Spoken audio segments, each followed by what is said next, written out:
नमस्कार, मैं रूपेश कुमार। उत्तराखंड में इन दिनों हाई कोर्ट मसला है। नेता, वकील, बुद्धिजीवी, व्यापारी, छात्र, नौजवान, आम लोग हाई कोर्ट के पीछे पड़े हैं। मतलब सबकी जुबान पर हाई कोर्ट है। जैसे मानो बाकी सारे मुद्दे खत्म हो गए हों, अब सारी लड़ाई हाई कोर्ट को अपने पाले में शिफ्ट करने की रह गई है। जंगलों में आग लगी हुई है तो क्या हुआ? लोग जलकर मर रहे हैं तो क्या हुआ?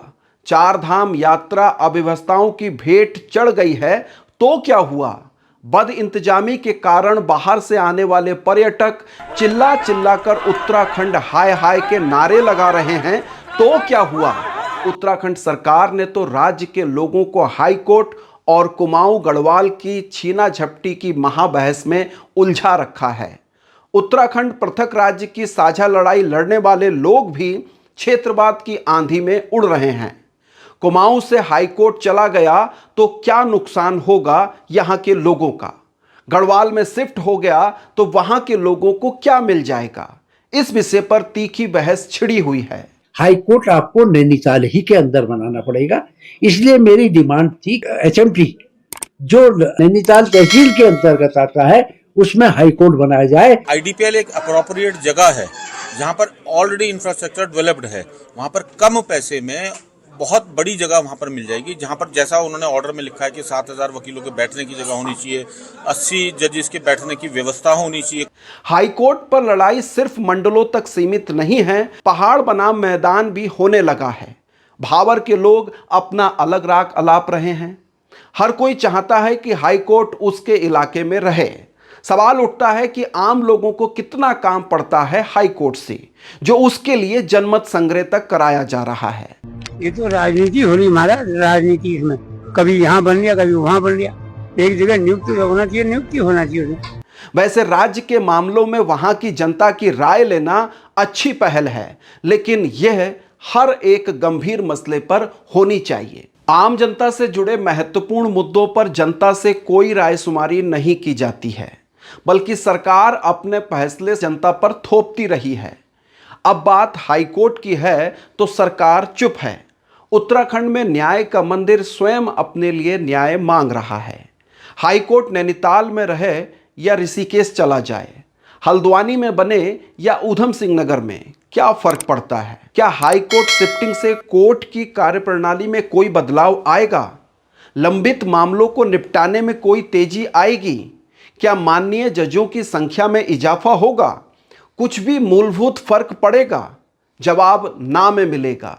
तब नाक का सवाल बनाकर उत्तराखंड को फिर से कुमाऊं गढ़वाल की तलवार पर क्यों पैना किया जा रहा है? सन 2000 में उत्तराखंड में अलग राज्य बनने के बाद पहली बार एक ऐसे मुद्दे ने तूल पकड़ा है जिससे राज्य बनने से पहले सदियों से चले आ रहे कुमाऊं गढ़वाल विवाद ने नए सिरे से जन्म ले लिया है। ये विवाद दावानल जैसा दहकने लगा है।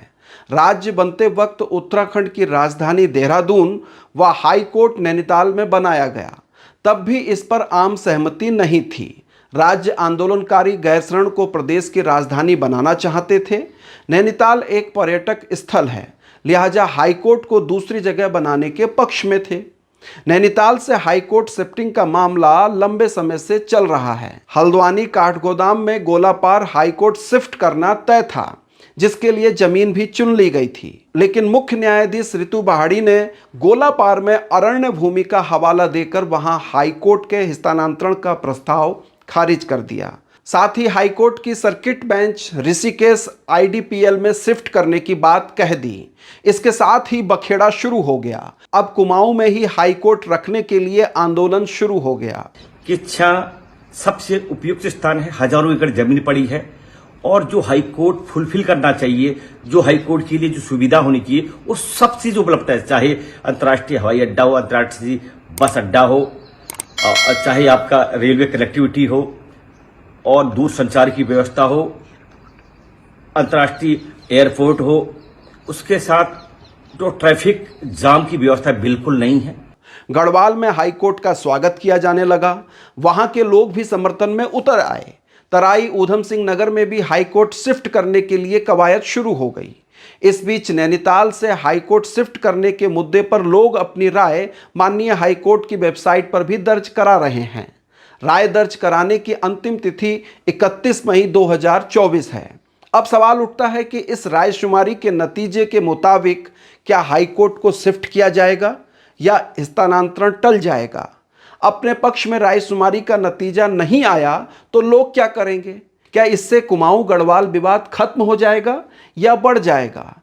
इस मामले में पहाड़ के अलावा तराई भावर की क्या भूमिका रह जाएगी?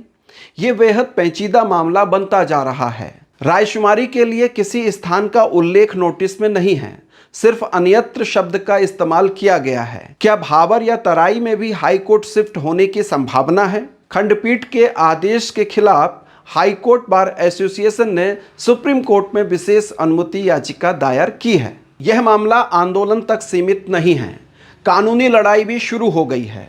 इस कानूनी लड़ाई का नतीजा आखिर क्या होगा?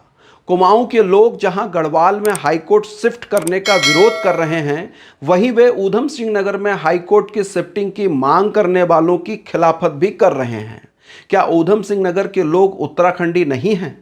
पहले से मैदान और पहाड़ के बीच बनी खाई और भी ज्यादा गहराने लगी है। नैनीताल हिल स्टेशन है, वहां जितनी सर्दी पड़ती है उससे कहीं ज्यादा महंगाई की मार लोगों पर पड़ती है। पहाड़ी गैर पहाड़ी सभी के लिए नैनीताल हाईकोर्ट जाना बेहद खर्चीला है। नैनीताल की भूगर्भीय संरचना और भू पारिस्थितिकी जब पर्यटकों की भीड़ को संभालने लायक नहीं है तो वहां हाईकोर्ट होने का औचित्य क्या है?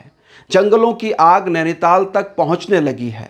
नैनी झील का अस्तित्व गहरे संकट में है। वहां भूस्खलन भी अक्सर होते रहते हैं। इन्हीं कारणों से हाईकोर्ट नैनीताल से गोलापार शिफ्ट करने का प्रस्ताव था, जिसका ऋषिकेश पेच फंसने से मामला विकराल हो गया है। कारोबारी हितों को छोड़ दें तो नैनीताल के लोग यह मानते हैं कि हाईकोर्ट जैसी चहलकदमी वाली संस्थाएं नैनीताल की सेहत के लिए ठीक नहीं हैं। लेकिन अब यह मामला नैनीताल तक सीमित नहीं रहा है। ये कुमाऊं बनाम गढ़वाल, पहाड़ बनाम तराई में व्यापक होता जा रहा है। ये उत्तराखंडी अस्मिता के हित में बिल्कुल भी नहीं है। इस पर गहन चिंतन मंथन करने की आवश्यकता है। भाजपा और सरकार मौन साधे हुए है, वहीं कांग्रेस भी इस पर कुछ कहने से बच रही है। हाईकोर्ट नैनीताल से शिफ्ट हो, इस बात पर सबकी सहमति है, लेकिन कहां जाए इस पर तलवारें खिंची हुई हैं। बने रहिए अनसुनी आवाज के साथ। अनसुनी आवाज के YouTube चैनल को सब्सक्राइब कीजिए। बहुत शुक्रिया, धन्यवाद, नमस्कार।